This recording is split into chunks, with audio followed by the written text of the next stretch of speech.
اگر کوشش چھوڑ دو گے تو قوم اس سے زیادہ گرے گی۔ اب تک جہالت اس کی حفاظت کر رہی تھی اور شدت جہالت کی وجہ سے دوسری قومیں ان کو ہستی میں شمار نہ کرنے کی وجہ سے توجہ نہیں کرتی تھی، اور اب تا وقتے کے دین کی قلعہ بندی سے اپنی حفاظت نہیں کریں گے دوسری قوموں کا شکار ہو جائیں گے۔ سن 56 میں آپ کے دل میں بڑی شدت سے اس کا داعیہ پیدا ہوا اور آپ 18 ذکر کو حج کے لیے روانہ ہو گئے۔ جہاز میں تبلیغ اور مناسک حج کا کافی چرچا رہا۔ جدہ سے مکہ مکرمہ جاتے ہوئے بحیرہ کے قیام میں وہاں کے رؤسا کو جمع کر کے مولانا نے تقریر فرمائی اور ان سب نے بہت پسند کیا۔ بحرین کی ایک جماعت حجاج سے گفتگو ہوئی، کافی دیر تبادلہ خیالات ہوتا رہا۔ انہوں نے عہد کیا کہ ہم ضرور اپنے گھر علاقے جا کر اس کام کو شروع کریں گے۔ مکہ معظمہ کے دوران قیام میں صبح شام دونوں وقت جماعت تبلیغ کے لیے جاتی تھی اور حسب استطاعت انفرادی طور پر لوگوں کو تبلیغی باتوں پر آمادہ کرتی تھی۔ چند جلسے بھی ہوئے جس میں مولوی ادریس اور مولوی نور محمد صاحبان نے اردو میں تقریر کی۔ سننے والے مانوس اور قدردان ہو گئے۔ بدوؤں سے بھی بات چیت ہوتی تھی، بچوں کے کلمے بھی سنے جاتے تھے اور رباط میں بھی جانا ہوتا تھا۔ کام کی طرف سے کبھی امید پیدا ہوتی، کبھی نا امیدی، لیکن اس سفر سے اس قدر اندازہ ہو گیا کہ ہندوستان کے مقابلے میں عرب میں تبلیغ کی زیادہ ضرورت ہے۔ ہندوستان واپس آ کر اپنے میوات میں اپنی تبلیغی سرگرمی بہت بڑھا دی۔ بکثرت دورے اور جلسے اور گشت ہوئے، دوبارہ جماعتوں کی آمد شروع ہوئی اور میواتی جماعتیں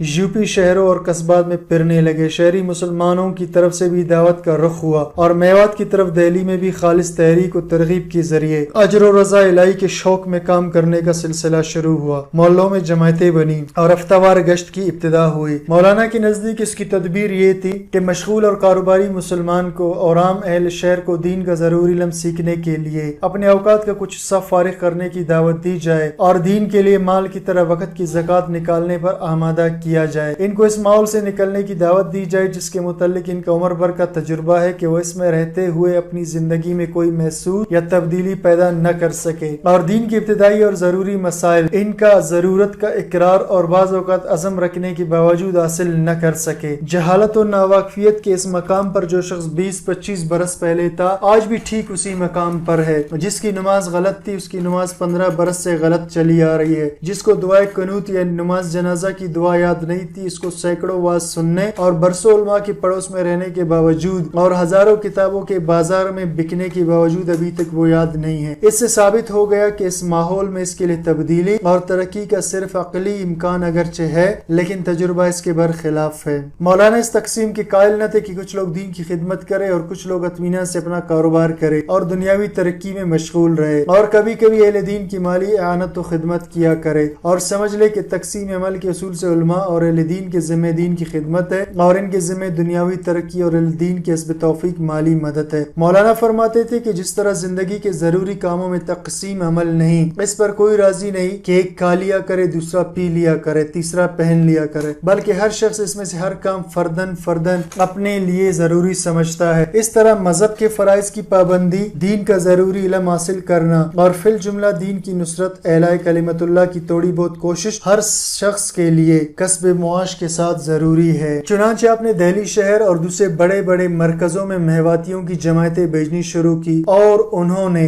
طویل قیام کرنا شروع کیا۔ ابتدا میں ان کو دہلی میں بڑی دقتیں پیش آئی۔ ان کو مسجدوں میں رات کو جگہ دینے سے انکار کر دیا جاتا۔ کسی مسجد میں اگر ٹھہر بھی گئے تو ضروریات پوری کرنے میں بڑی تکلیفیں ہوتی۔ لوگ ان کی شکایتیں کرتے اور برا بھلا کہتے۔ وہ شہر کی تکلیفوں سے دکھ ہو کر اہل شہر کی بے مہری سے تنگ آ کر اپنے عمرا اور ذمہ داروں سے شکوہ کرتے اور غریب کبھی اہل محلہ کی خوشامد کرتے، کبھی اپنے میواتی بھائیوں کو سمجھا بجھا کر خاموش کرتے۔ مگر یہ ایک مستقل جہاد اور آزمائش تھی جو روزانہ پیش آتی تھی۔ رفتہ رفتہ یہ دقتیں دور ہوئی، لوگوں کی نگاہیں اور سلوک بدل گئے۔ اپنے جوش و اخلاص اور قربانی کی وجہ سے میواتی محبت کی نظر سے دیکھے جانے لگے۔